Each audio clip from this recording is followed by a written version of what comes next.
Omwebembezi w'abafumu Semanda Yasini Garaba akwasira omukyala abeere nayeyeta omushaho w'ekiraguju arikwiba abantu sente. Nowarinda Gift omuturage aha kyaro kya Mayiro Mugombora ya Rwengo omu disitulikiti ya Rwengo akaiba n'akakawa Justin miliyoni 2.84 kumuraganisa kumwitira mukuru we n'okumukiza oburwaire kandi asigaze n'eby'obugaiga byiba. N'akakawa ahababire omushango ogu ahari omwebembezi wabo Eric mukuru w'ekibiina ky'abashaho b'ekiraguju arikwenda ngu Gift amugarurire esente ze ahabw'okuba ataramutambire kandi taramukorire ekiyabira mushabire. N'akakawa nagira ngu omukyaro ogu akabanza kumuhereza omubazi kandi yamugira ngu n'omushaho w'ekiraguju kandi ngu enshonga ze naija kuzimara konka nareeba obwire bwagumana bweyongerayo hatariho mpinduka yona. Atyo nikwe kumumanyisa ngu tihaine ekyahindukireho. Atyo Gift nikwe kumuraganisa ngu naija kumutungira omushaho ndijo okuruga omu ihanga lya Tanzania okwendaho ahataramutwire. Yandagula nangamba owulira musajja ayogera nga mukazi yali mukazi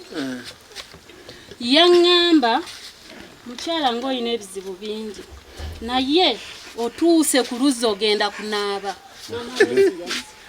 Nangamba otuuse ku luzzi ogenda kunaaba nkoze ku bantu bangi naawe ogenda kutereera ntiye naye njagala obe mugumiikiriza kubanga ebintu bino tebipapirwamu olina okuba omugumiikiriza. Aho n'akakawa harikushaba omushaho ogu ngu amugarurire esente ze ahabw'okuba ataramuyambire kandi akamwiyaho esente nyingi.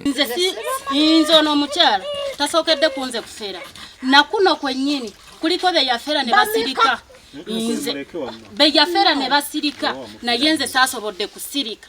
Mukyala musere bagamba yamutunza ebibanja, yamutunza amabaati, yamutunza amatafaali era naye agamba kye yamukola oyo omukyala. Wena warinda Gift ayatwire esente ezo ashekize ababeere bari omu rukiiko orwo obwagizire nguwe okweyeta omushaho w'ekiraguju akaba nayenda kushomesa omukyaro ogu ekiri kumureeta omu myanya y'abafumu kandi obwo arikweyeta omushabi w'amaani atarikuruga mu kanisa. Nawarinda yatushobororera ngu kuri yaratungiire omukyaro ogu omufumu ondijo konka habw'enshonga y'omukyaro ogu eyabeere nayenda ngu amwitiriba ekiyarebire ngu kikaba kiri ekikorwa kibi munonga.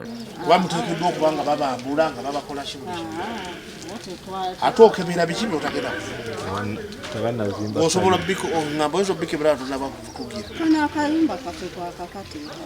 enyumba nkadde nnyabo. Aha niho arikwebembera abashaho b'ekiraguju yashabira Nawarinda okushashura esente eziyahire aha mukyaro ogu ngo ahabw'okuba yaba takozire ekyo naija kumwiguraho omushango ogw'okweyeta ekyatari hamwe n'okwiba ebintu bya mutaahiwe. Nziriza sente zange kale n'olwekyo mukadde nze ngenda kugamba okolenga bw'osobola mulabe nga mu bbanga eryo esente z'omukyala muzikola ki muzimuwa. Sandyagadde kudda wano kubanga nze okudda wano ng'onazze n'awaaba omulundi omulala nze bwe nadda wano nze nja kutwalira ku musango mulala guba gusibwa wakati w'emyaka 2 n'emyaka 10. Embeera egi egemeserize Garaba okutandika ebikwekweto okuzoora abafumu ab'ekikwangara omu disitulikiti ya Rwengo kandi yatandikiraho omu Renasanga ayashanga amashabo agejwire oburofa ekiyagira ngu tikirikwikirizibwa okujanjabira abantu omu myanya nk'egi kandi nagamwe yasigaye agakinga. Oluvannyuma lw'okusirikiriza ebikwekweto ebbanga nsanze nga abaganga beeyongedde abeyita abasawo beeyongedde omuli abasawo bennyini n'abeyita abasawo.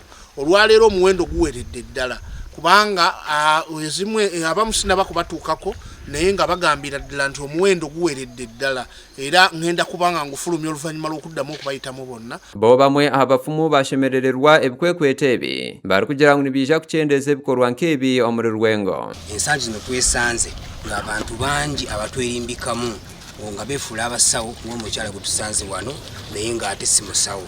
N'olwekyo nebaza Rwengo disitulikiti okuttira nga yita mu local government okulabika ng'eteekawo amateeka. Disitulikiti ya Rwengo n'emwe aha disitulikiti ezine amashabo maingi omu bwire obu agarikuhingura omu Rukakaaga hamwe n'ebikorwa eby'obufumu ebyeyongiire obwire obu. Gasha kwa Bashir Karema aha bwa Tayari West.